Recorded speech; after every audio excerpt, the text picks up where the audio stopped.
Hi and welcome to Stamp with Ginny. Today I'm going to share with you how I made this quick and easy Dragonfly Garden card from my Mix It Up series.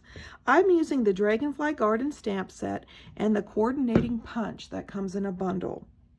You can find all the Mix It Up tutorials and videos on my blog, so make sure to check those out too. I'm going to set this aside and I'll show you how I got started.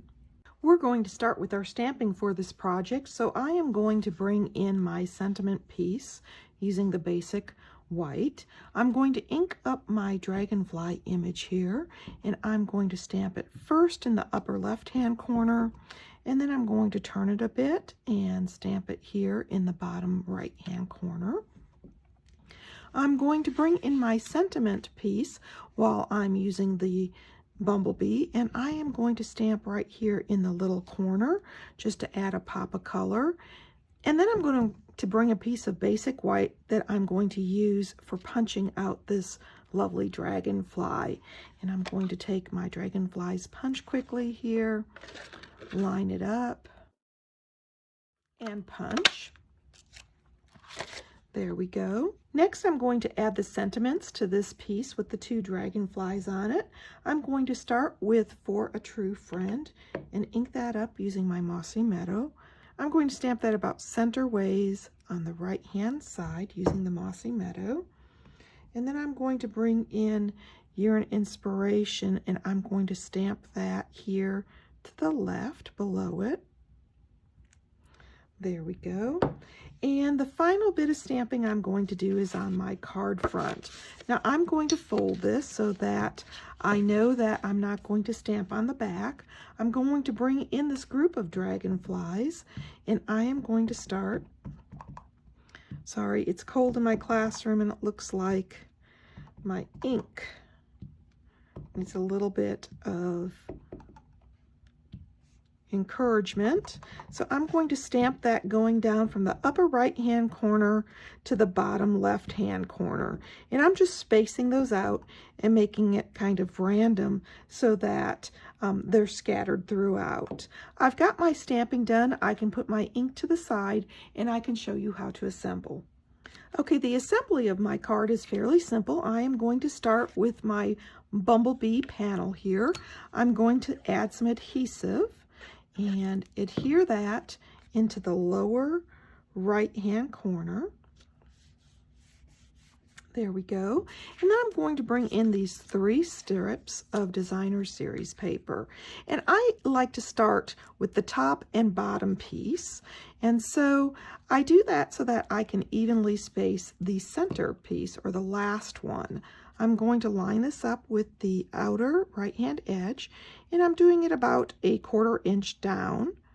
And of course your grid paper is wonderful if you're a little worried about getting that spaced evenly.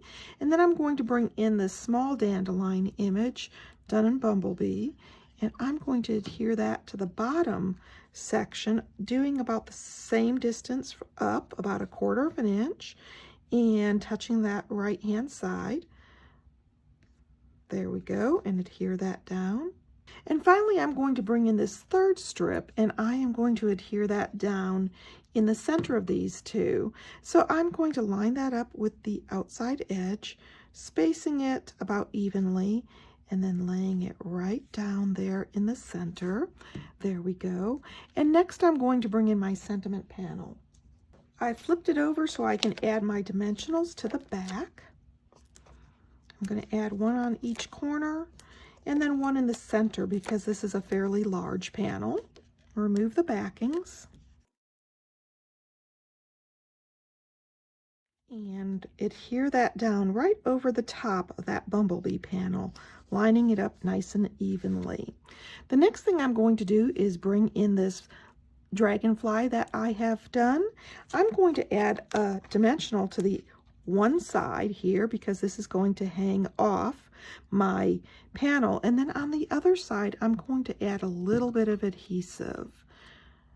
Once I have that on there, I am ready to adhere that in place. There we go, and I can tip him as need be so that he lines up.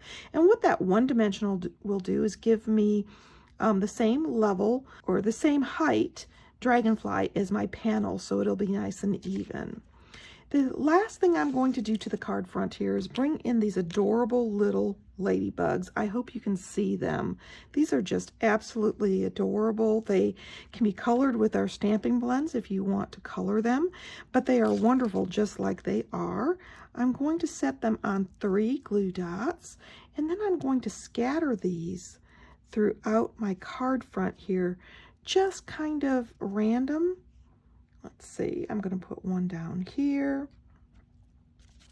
And I think I'm going to put the last one right in here, having them crawl around. And of course, I can add my centerpiece here to the inside of my card if I would like, or I can wait to stamp my sentiment or write my message and then adhere it when I'm ready to send. That's it. It's that quick and easy. I hope you've enjoyed this card for my Mix It Up series. If you'd like any of these products, feel free to stop by my online store. You can get there from my blog, Stamp with Jini. Thanks for joining me.